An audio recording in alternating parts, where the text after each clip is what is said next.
Hello everyone, कैसे हैं आप सब। इस वीडियो में भारतीय संविधान के भाग, विषय और अनुच्छेद के बारे में जानेंगे कि कितने भाग हैं और कौन से भाग में कौन सा विषय है और वो विषय कितने से कितने अनुच्छेद तक शामिल है। भारतीय संविधान के भाग को जानने से पहले दो शब्द भारतीय संविधान के लिए। तेरे हर मुश्किलों का मैं मुकम्मल जवाब हूँ, हाँ एक बार पढ़ ले, मैं भारत का संविधान हूँ। देखिए, भारतीय संविधान के अनुसार हमारे भारत देश की व्यवस्था चलती है। सर्वोच्च स्थान पर भारतीय संविधान है भारत में। तो इसमें जो भाग हैं वो 22 हैं और इसमें जैसे भाग 4 का है, भाग 9 ए या का है और भाग 14 का है। इसको आप अगर एक सीक्वेंस में लगाएंगे तो इस तरह से 25 हो जाता है, लेकिन मूल संविधान में अगर देखा जाए तो 22 जो है भाग हैं और 395 अनुच्छेद हैं। लेकिन अगर इसमें जो उपखंड जोड़ दिए गए हैं उनको अगर हम ले लें तो 448 अनुच्छेद और 25 भाग आएंगे, लेकिन मूल संविधान के अनुसार 22 भाग हैं और 395 अनुच्छेद हैं। तो भाग 1 जो है इसमें संघ और उसके राज्य क्षेत्र के बारे में है कि जैसे सबसे पहले किसी भी चीज़ को हम जानते हैं ना, तो पहले घर के बारे में जानते हैं, फिर उसमें रहने वाले लोगों के बारे में जानते हैं, फिर उनको कौन से अधिकार दिए गए हैं, उनको जो चला रहा है उसके क्या रूल्स होंगे, फिर लोगों के कर्तव्य क्या होंगे, ये सारा ऐसे एक सीक्वेंस में है। तो सबसे पहले भाग 1 में है संघ और उसके राज्य क्षेत्र, यानी कि भारत में जो संघीय व्यवस्था है, केंद्र के बारे में, भारत में कितने राज्यों का एक मिलाकर के संघ बना हुआ है और संसद नए राज्यों को किस तरह से भारत में प्रवेश करा सकती है या स्थापना कर सकती है। जिस तरह से सिक्किम राज्य को भारत में 16 मई 1975 में भारतीय मतलब अंग जो है बनाया गया, और उसी तरह से नए राज्यों का समावेश हो, चाहे भारत के भीतर ही जो राज्य हैं उनका निर्माण हो या वर्तमान राज्य जो हैं उनके क्षेत्र, उनके सीमा या बॉर्डर कह लीजिए या नाम हैं, इस तरह से जो बदलाव है। जैसे आप देख सकते हैं कि सन 2000 में उत्तराखंड, झारखंड और छत्तीसगढ़ का निर्माण हुआ। मतलब कैसे भारत में 29 राज्य हो गए, फिर 28 हो गए। तो ये जो बदलाव की प्रक्रिया है, यानी कि कम हो जाना, ज़्यादा हो जाना, भारत का जैसे 29वां राज्य था तेलंगाना, तो किस तरह से कम हो गए, है ना, तो केंद्र शासित बन गए। ये सारा जो प्रोसेस है वो संसद के माध्यम से होता है।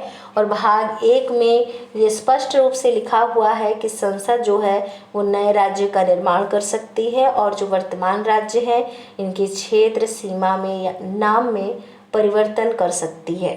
तो ये सारा जो है भाग 1 में है और अनुच्छेद 1 से 4 में इनका उल्लेख किया गया है, अनुच्छेद 1 से 4 में। फिर उसके बाद में है भाग 2। भाग 2 में नागरिकता के बारे में है कि किस तरह से भारत में रहने, देखिए किसी भी देश में रहने वाला व्यक्ति वहाँ का नागरिक होता है और जो उस देश का नहीं है वो विदेशी होता है। तो भारत में रहने वाले लोगों को किस प्रकार से भारतीय नागरिकता प्राप्त होगी और कैसे या किन परिस्थितियों में इनकी नागरिकता उनसे जो है विलुप्त कर दी जाएगी, मतलब छीन ली जाएगी, ये सारा जो प्रोसेस है ना वो भाग 2 में है और ये अनुच्छेद 5 से 11 में शामिल है। फिर उसके बाद है भाग 3। भाग 3 जो है बहुत ही महत्वपूर्ण है नागरिकों के लिए, यानी कि जो फंडामेंटल राइट्स या मौलिक अधिकार या मूल अधिकार हैं, ये 12 से 35, अनुच्छेद 12 से 35 में इनका जिक्र है। 12 में, अनुच्छेद 12 में परिभाषा है कि मूल अधिकार है क्या, किसे कहते हैं, और अनुच्छेद 13 में है कि मूल अधिकारों से अगर किसी भी प्रकार का सरकार के माध्यम से असंगत परिस्थिति या उनमें कटौती की जाएगी तो ये सारी जो विधियां हैं वो इसमें है, अनुच्छेद 13 में है। फिर उसके बाद 14 से लेकर के 18 तक में जो अधिकार दिए गए हैं, देखिए पहले जो है वो 7 मौलिक अधिकार भारतीय नागरिकों को दिए गए थे, लेकिन 44वें संवैधानिक संशोधन के माध्यम से यानी कि 1978 में एक अधिकार यानी कि जो संपत्ति का अधिकार है, ये मौलिक अधिकारों से हट करके यानी कि अनुच्छेद 31 से हट करके अनुच्छेद ये 300A में यानी कि भाग 12 में शामिल हो गया। 44वें संवैधानिक संशोधन के माध्यम से संपत्ति के अधिकार को वैधानिक अधिकार या कानूनी अधिकार बना दिया गया और इसको शामिल कर दिया गया जो है भाग 12 में और अनुच्छेद 300A में। तो अब जो है 7 से मौलिक अधिकार बचे, कितने? 6 मौलिक अधिकार हो गए, है ना। पहला जो मौलिक अधिकार हो गया वो है समानता का अधिकार, जो कि अनुच्छेद 14 से 18 तक में है, यानी कि किस तरह से भारत में रहने वाले सभी लोग एक समान हैं, विधि के सामने कानून के समक्ष सभी लोग समान हैं। फिर धर्म जाति मूल वंश के आधार पर सभी लोग समान हैं। जितने भी लोग कल्याणकारी नियोजन किए जाएंगे उनमें जो अवसर मिलेंगे वो सबको एक समान दृष्टि से मिलेंगे। छुआछूत का अंत किया गया, अस्पृश्यता का अंत अनुच्छेद 17 में है। अनुच्छेद 18 में उपाधियों के अंत की बात है। फिर इसके बाद में अधिकार जो है दूसरा वो है स्वतंत्रता का, और ये जो है 19 से 22 तक में इसका जिक्र है कि किस तरह से बोलने की स्वतंत्रता, भारत में रहने वाले जो नागरिक हैं उनको अपने विचार रखने की स्वतंत्रता दी जाएगी, परंतु विचार ऐसे ना हो जो किसी को आहत पहुंचाएं। और बात, जैसे अपनी बात रखने की बात है, बोलने का अधिकार है, तो बोलने में उन्हीं बातों को, उन्हीं शब्दों को प्रयोग में लाया जाए जो किसी भी धर्म जाति या किसी को जो है आहत न करते हों। फिर शोषण के विरुद्ध अधिकार है 23 से 24 में। ये तीसरा जो अधिकार है शोषण के विरुद्ध अधिकार, यदि कोई किसी के साथ दुर्व्यवहार करता है, किसी पर बलपूर्वक जो है किसी तरह से प्रताड़ित करता है, तो ये क्या है, ये जो अधिकार है तीसरा शोषण के विरुद्ध अधिकार, ये मतलब बताता है कि भारत में रहने वाले सभी लोग समान हैं। अगर कोई किसी के साथ बलपूर्वक दुर्व्यवहार करता है तो वो अपने अधिकारों को प्राप्त करने के लिए न्यायालय की शरण में जा सकता है। तो फिर इसके बाद देखिए जो है ये शोषण के विरुद्ध अधिकार हो गया। फिर उसके बाद है धर्म की स्वतंत्रता का अधिकार, चौथा जो अधिकार है, मतलब सभी जो कई धर्म के लोग भारत में रहते हैं सबको अपने धर्म से संबंधित रीति रिवाज परंपराओं को करने का अधिकार है, और अपने जो धार्मिक शिक्षा संस्थान हैं उनको खोलने का अधिकार है, पूजा उपासना करने का अधिकार है, और जो है शांतिपूर्वक। फिर उसके बाद संस्कृति, पांचवा जो अधिकार है संस्कृति और शिक्षा संबंधी अधिकार, ये जो है अनुच्छेद 29 से 31 के बीच में है, और इसमें ये है कि सबको जो है अपनी संस्कृति को, अपने रीति रिवाजों को करने का जो अधिकार मिला हुआ है, शिक्षा प्राप्त करने का अधिकार है। और फिर उसके बाद जो छठा मौलिक अधिकार है संवैधानिक उपचारों का अधिकार, अनुच्छेद 32 से 35 के बीच में इसका उल्लेख किया गया है, और इसके लिए यानी कि अनुच्छेद 32 के लिए जो है डॉक्टर भीमराव अंबेडकर ने इसको कहा है कि ये जो है संवैधानिक उपचारों का जो अधिकार है, इसको अंबेडकर जी ने कहा है कि ये संविधान की आत्मा है, और इसके अंतर्गत जो है लेख या आप रिट कह सकते हैं, याचिका कह सकते हैं, नागरिकों के लिए है। और 5 रिट हैं इसमें, लेख हैं, बंदी प्रत्यक्षीकरण है, परमादेश है, प्रतिषेध है, और उत्प्रेषण है, अधिकार परीक्षा है। तो ये जो है नागरिकों के लिए उनके अधिकारों को दिलाने वाला एक बहुत ही महत्वपूर्ण जो है अनुच्छेद है 32। तो छठा मौलिक अधिकार है संवैधानिक उपचारों का अधिकार। तो यहाँ आपने मौलिक अधिकारों के बारे में जाना जो कि नागरिकों के लिए बहुत ही महत्वपूर्ण है, और 12 से 35 में इसका उल्लेख किया गया है। फिर उसके बाद है भाग 4 इसमें क्या है, राज्य के नीति निर्देशक तत्वों के बारे में है कि किस तरह से राज्य को, ये आयरलैंड से लिया गया है। राज्य के नीति निर्देशक तत्व का उल्लेख जो है अनुच्छेद 36 से 51 के बीच में है, और ये जो मतलब व्यवस्था है ये आयरलैंड से लिया गया है। और इसके अंतर्गत ये है कि किस तरह से राज्य को लोक कल्याणकारी काम करने चाहिए अपनी जनता के लिए, या जो पिछड़े वर्ग के लोग हैं, अनुसूचित जाति जनजाति, या सब जो बालक हैं उनको निःशुल्क शिक्षा, अनिवार्य शिक्षा का जो उपबंध है, ये सब कुछ इसमें जो है राज्य के नीति निर्देशक तत्वों में शामिल किया गया है। पोषाहार स्तर पर या जीवन स्तर को ऊंचा करने के लिए लोक स्वास्थ्य की सुधार करने की जो व्यवस्था है ये राज्य का कर्तव्य है। मतलब एक तरह से देखा जाए तो राज्य सरकार को करने वाले सारे नियम इसमें दिए गए हैं, परंतु सरकार इसके लिए पूर्णतः बाध्य नहीं है। यानी कि मतलब मान लो कुछ चीज़ें हैं जो सरकार नहीं कर पा रही है तो उसके लिए नागरिक जो है वो न्यायालय में नहीं जा सकते हैं, जबकि मौलिक अधिकारों का अगर हनन हो तो उसके लिए क्या है, नागरिक सुप्रीम कोर्ट में या हाई कोर्ट में जा सकते हैं। फिर इसके बाद देखिए है मूल जो है मौलिक कर्तव्य या मूल कर्तव्य, भाग 4 का में है, ये बाद में जोड़े गए हैं, और आर्टिकल है, अनुच्छेद है 51 का। तो राज्य के नीति निर्देशक तत्व भाग 4 में है, आयरलैंड से लिए गए हैं, 36 से 51 तक अनुच्छेद में इसका जिक्र है। फिर है भाग 4 का, इसमें मौलिक कर्तव्य हैं जो कि बाद में शामिल किए गए हैं। सरदार स्वर्ण सिंह समिति के माध्यम से 42वें संवैधानिक संशोधन 1976 में इसको शामिल किया गया भारतीय संविधान में, और अनुच्छेद कौन सा है, 51 का है।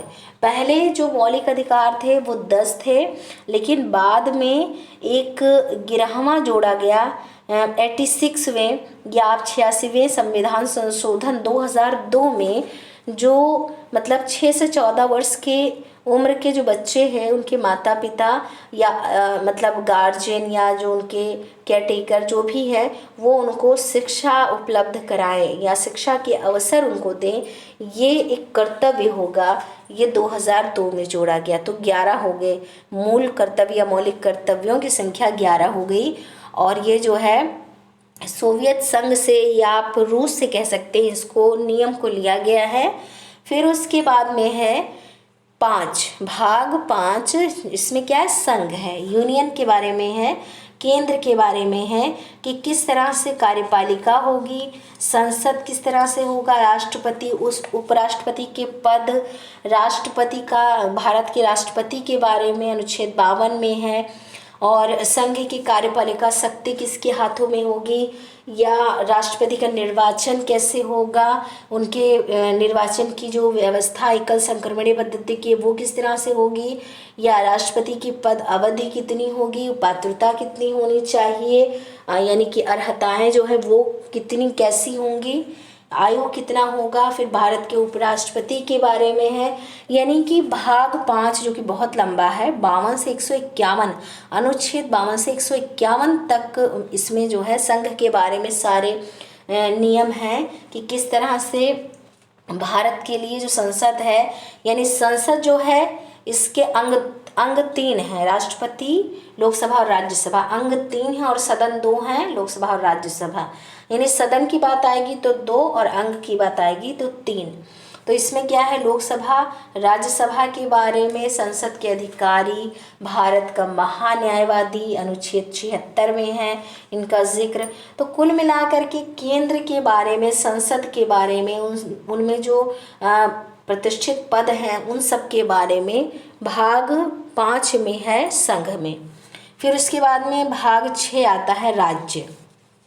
तो राज्य से जुड़े हुए जैसे कि राज्यपाल है, फिर उसके बाद में भारत का विधानमंडल है, और राज्य के जो ये हैं महाधिवक्ता हैं, इन सब के बारे में ये सारा जो है उल्लेख 152 से 237 तक के बीच में किया गया है। राज्य से संबंधित जितने पद हैं उन सब का राज्यपाल, उनकी कार्यशक्ति, उनकी जो है नियुक्ति, उनकी पदावधि बिल्कुल सेम प्रोसेस जैसे राष्ट्रपति के लिए है संघ में, वैसे राज्य वाले में राज्यपाल, मुख्यमंत्री और विधानमंडल, मंत्रिपरिषद, राज्य का जो महाधिवक्ता है, इन सब के बारे में इसी में है ना। भाग 6 में राज्य 152 से 237 तक में।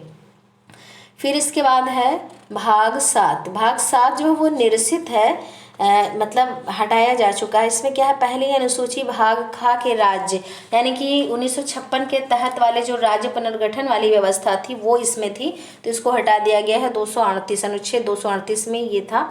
फिर इसके बाद भाग 8 आता है। इसमें क्या है, संघ राज्य क्षेत्र की बात कही गई है भाग 8 में, यानी कि किस तरह से दिल्ली के लिए जो है, जो कि राजधानी है भारत की, तो दिल्ली के लिए किस तरह से विशेष प्रावधान की जो बात है वो इसमें है। 239 से लेकर के 242 अनुच्छेद 239 से 242 तक इसमें जो है संघ राज्य क्षेत्र के बारे में लिखा गया है, यानी कि किस तरह से कौन से विशेष क्षेत्र, यानी कि आप केंद्र शासित क्षेत्र कह सकते हैं, वो भारत के केंद्र के अधीन होंगे, या राज्य में राष्ट्रपति शासन की परिस्थिति कैसे उत्पन्न होगी, किस तरह से लगाया जाएगा, ये सारा जो बात है वो इसी में भाग 8 में है।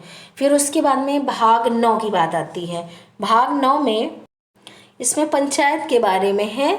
अनुच्छेद 243 से लेकर के 243 ओ तक, तो ये जो है पंचायत में, इसमें 243 में है पंचायत क्या है, परिभाषा है, ग्राम सभा, पंचायत का गठन, पंचायत की संरचना, स्थानों का आरक्षण या पंचायतों की अवधि, सदस्यों के लिए कितनी अर्हताएं होनी चाहिए, पंचायतों की शक्तियां, उनके अधिकार, उनके उत्तरदायित्व, ये सब कुछ जो है वो भाग 9 में है।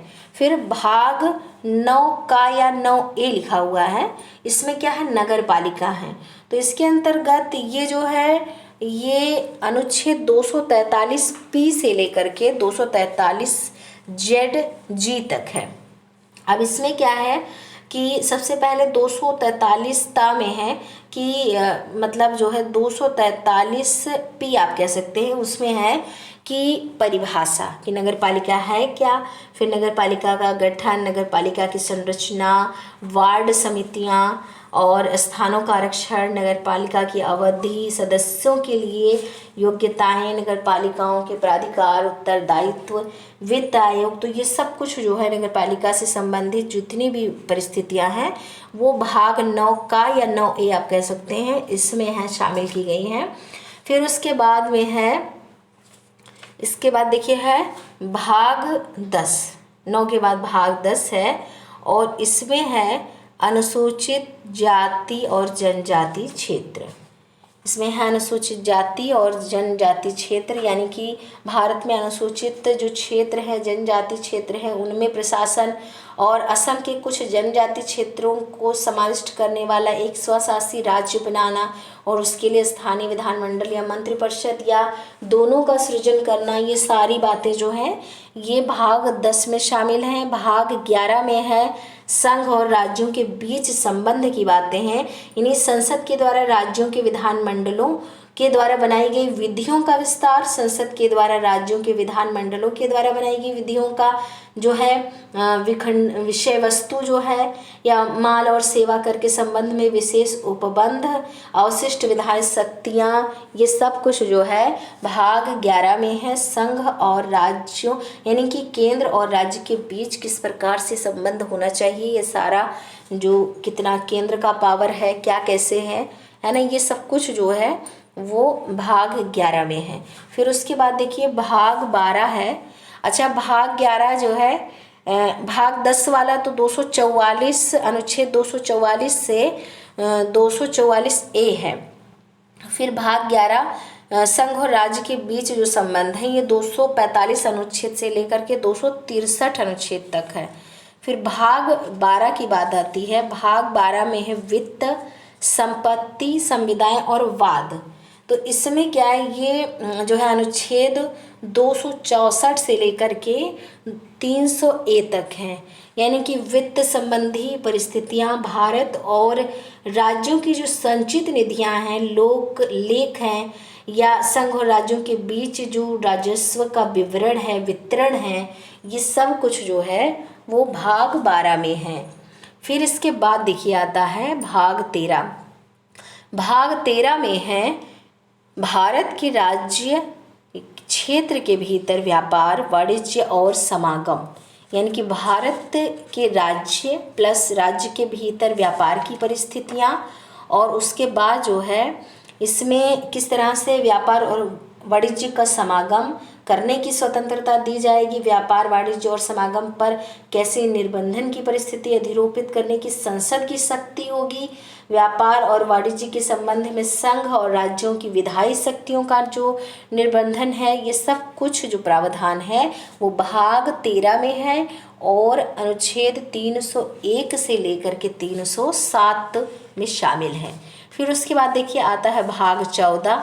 भाग 14 में है संघ और राज्य के अधीन सेवाएं, यानी केंद्र और राज्य के अधीन जो सेवाएं हैं, ये सारा जो है ये शामिल किया गया है इसके अंतर्गत। भाग 14 के अंतर्गत 308 अनुच्छेद 308 से लेकर के और अनुच्छेद 323 तक में संघ एवं राज्य क्षेत्र के अधीन जितनी सेवाएं हैं, जैसे कि संघ और राज्य की जो सेवा करने वाले व्यक्तियों की भर्ती, सेवा की शर्तें, संघ और राज्य की सेवा करने वाले व्यक्तियों की पदावधि कितनी होगी, अखिल भारतीय सेवाओं के बारे में, संक्रमणकालीन उपबंध, कुछ सेवाओं के विद्यमान अधिकारियों के संरक्षण के लिए जो उपबंध है ये फिलहाल निरसित हो चुका है, और इसके लिए जैसे संघ और राज्य के अधीन जो सिविल हैसियत में नियोजित व्यक्तियों की को कैसे पद से हटाया जाना है या उस पंक्ति में किसे अवनत किया जाना है, ये सब कुछ जो है वो इसमें है, भाग 14 में है, अनुच्छेद 308 से 323 तक। फिर इसके बाद है भाग 14A। इसमें क्या है, अधिकरण, यानी कि किस प्रकार से अधिकार क्षेत्र की बात आती है, तो ये जो है अनुच्छेद 323A से लेकर के अनुच्छेद 323B तक है।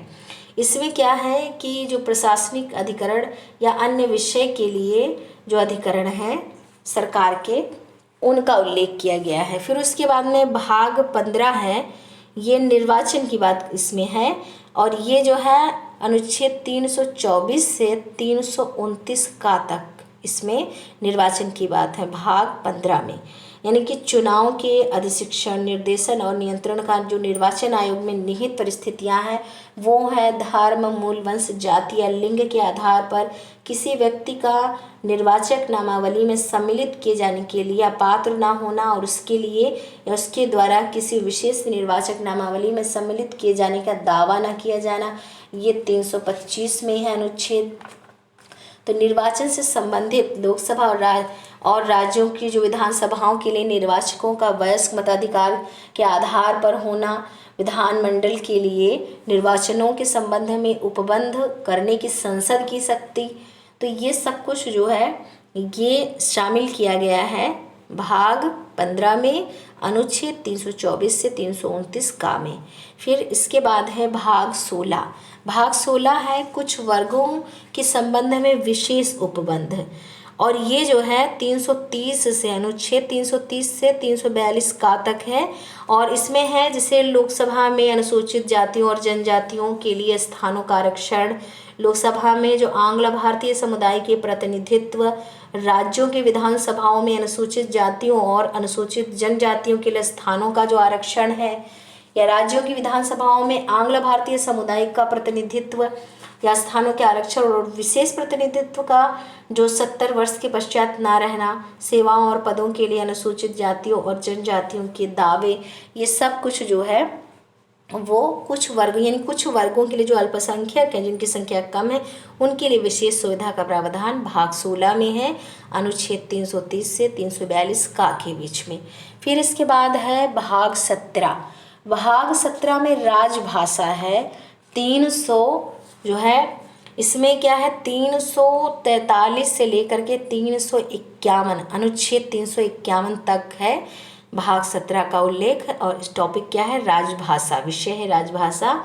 इसमें जैसे राजभाषा के संबंध में आयोग और संसद की समिति, राज्य की राजभाषा या राजभाषाएं, एक राज्य और दूसरे राज्य के बीच या किसी राज्य और संघ के बीच पत्रादि यानी कि जो पत्र की व्यवस्था है उसकी राजभाषा, किसी राज्य की जनसंख्या के किसी अनुभाग के द्वारा बोली जाने वाली भाषा के संबंध में विशेष उपबंध की बात, ये सब इसमें जो है शामिल किए गए हैं। फिर उसके बाद या प्राथमिक स्तर पर मातृभाषा में शिक्षा की सुविधाएं, हिंदी भाषा के विकास के लिए निर्देश, ये है अनुच्छेद 351 में शामिल किया गया है इसको। तो इसके लिए जो है फिर आता है भाग 18, 17 के बाद भाग 18, इसमें है आपात उपबंध। भाग 18 में है आपात उपबंध, और ये कहाँ से लिया गया, जर्मनी से लिया गया है। और 352 से लेकर के 360 तक, अनुच्छेद 352 से 360 तक में आपात उपबंध की बात कही गई है। यानी कि 352 में है आपातकाल की घोषणा है, 353 में है आपात की उद्घोषणा का प्रभाव कैसे होगा, 354 में है जब आपात की यानी कि मुसीबत की परिस्थिति देश में होगी तो उसकी उद्घोषणा के प्रवर्तन में राजस्वों के वितरण संबंधी उपबंधों को लागू कैसे किया जाएगा।